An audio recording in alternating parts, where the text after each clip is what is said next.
All right, well, there's another wildfire that has erupted in Southern California. Firefighters are still working to contain other blazes in the area as well, and also in Northern California. All this while residents are dealing with power outages throughout the state. RT correspondent Natasha Sweatte has the latest from Simi Valley. Natasha, what's going on?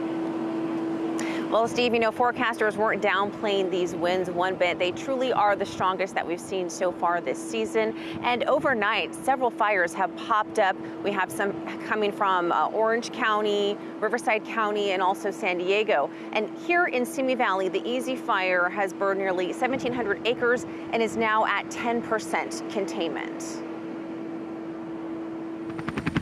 Soon after the Easy Fire erupted in Simi Valley, Randall Swan, the supervisory curator for the Ronald Reagan Presidential Library, was already on his way to work. We actually could not see the flames early on, but it became pretty apparent in short order that it was going to be a problem. Interestingly enough, employees were actually preparing for an emergency drill that day, but instead a real disaster hit.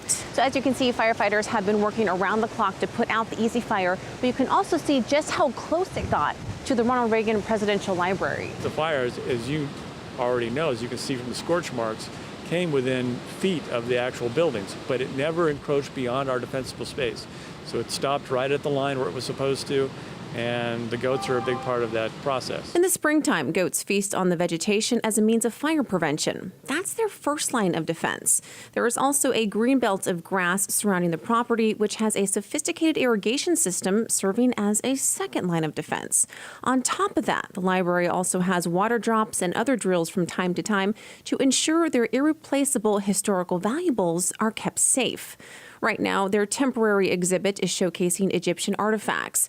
They've been in contact with the Egyptian consulate, letting them know that everything is safe.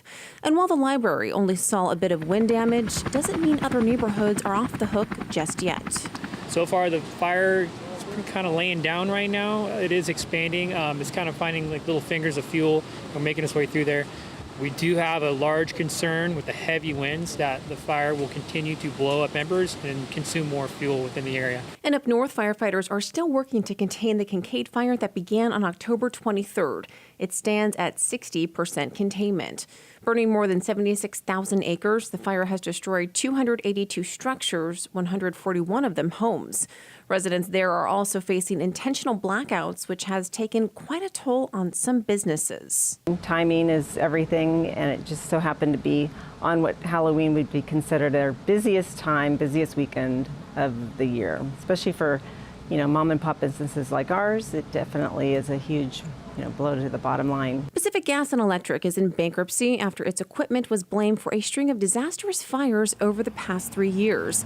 That includes a blaze that all but destroyed the town of Paradise and killed 85 people. Now, these fires have been troubling for residents who simply want to go home, but of course, it's always refreshing to see the community come together in a time of tragedy. And actor John Cena is doing his part. He actually plays the role of a firefighter in an upcoming movie called Playing with Fire.